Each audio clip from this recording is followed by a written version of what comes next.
I'm going to start this all at once. Hi everybody. Hi everybody, it's Lisa, Lasciarienko. You know what, today was quite a busy day, and I've been 2 days behind on my reading, actually 1 day behind on my reading, based on the true story of the Exorcism of Analese Michael, which the movie The Exorcism of Emily Rose, that was made in 2005, or released in 2005. So we are taking a deep dive, a really, really deep dive into Analese's life. I've had this book for 13 years, as I've shared with you, and I just want to jump right in, but again, I'm doing this in honor of her life, not to exploit her. So, as I am not the greatest singer in the world, and I have to sing really quietly here. So, just in honor of Analese, and people always should, I believe, meditating or praying is very, very healthy. So, amazing grace, how sweet the sound that raised a wretch like me. Well, I once was lost, but now I'm found. I was blind, but now I see.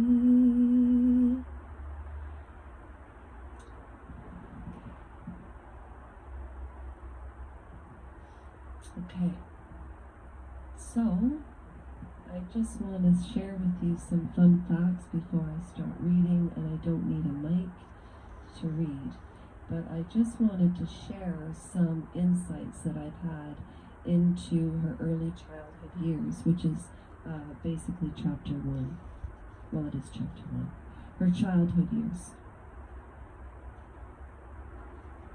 So what I did was, the reason it took me a couple of days to put up this next video is because I read both chapters. So I read chapter 1 and chapter 2. And before I start to read and interject, I'm reading this like a story. So, basically the introduction. And I wrote this poem after reading these 2 videos. Is there a God or isn't there? Or is this it? Either answer is illuminating with passions and religion. The way we view the world, on our upbringing, so many disagree on this earth, and I feel like it's a time and a moment of rebirth. Take a leap, take a leap.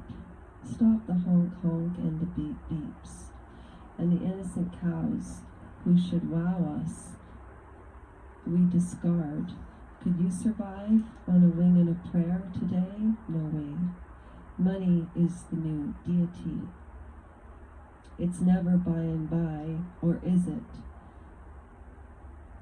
Take a peep, or if you've never, move forward and take thief's leap deep.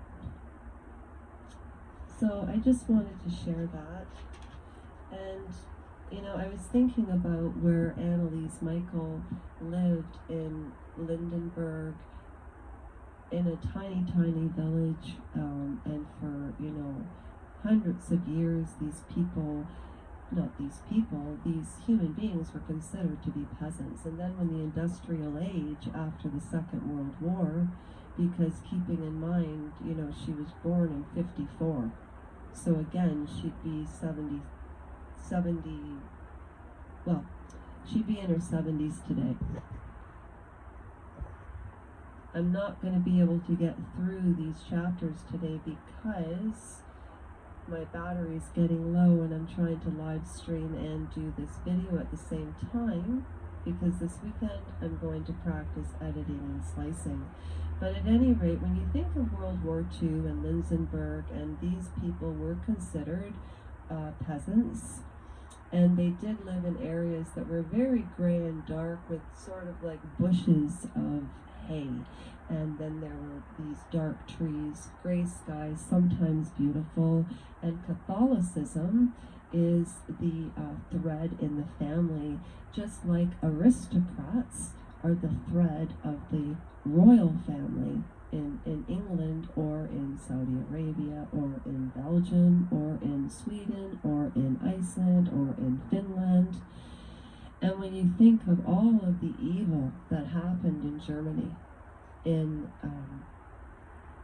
the 30s and the 40s, and when I think of the US and other countries, knowing, all world leaders know what was going on then, and even in London and England. I mean, Winston Churchill basically stopped the war. Has anybody seen Enigma? You should. But at any rate, so all of the evil that happened in Germany, I'm sorry, but that doesn't come out of the soil. It does not come out of the soil. And that's why Native Indians love Mother Earth. Without Mother Earth, where would we be? And I'm not going to get into my tangent onto what we've all done to it, no matter what generation. So think of all of the atrocities and horrors that went on in the country, Germany, and she lived in Germany. So I'm not surprised that people thought that this family was cursed or the area was cursed or something, because I'm sorry folks, but energy doesn't lie away until it dies away. And that's why you either believe in God or you don't, or at the end, that's it. And like I said, either answer is illuminating with passions and religions and disagreements, but if we could agree to disagree, life would be so much easier. Which then brings me to my next question. I'm just going to use MJ as a example. I believe Wade Robson and James Safecheck. I stand with you. I believe you both. And the evil. You see, I understand why his cousin came out after leaving Neverland, but never forget leaving Neverland, because that is pure evil. And children have been used like this since the dawn of time. So there's something in some human beings' primal way where their brain hasn't evolved. And I'm sorry, different cultures, I think, have different patterns and ideas, just like families. I mean, gosh, you could call families cults, but that's not talking about Michael MJ, and that I believe the men, and that is evil. And here is my question. If a celebrity or somebody you admire, you find out they've done something evil, would you still pay attention to their art? And that's a lot of, I think, what cancel culture is about today.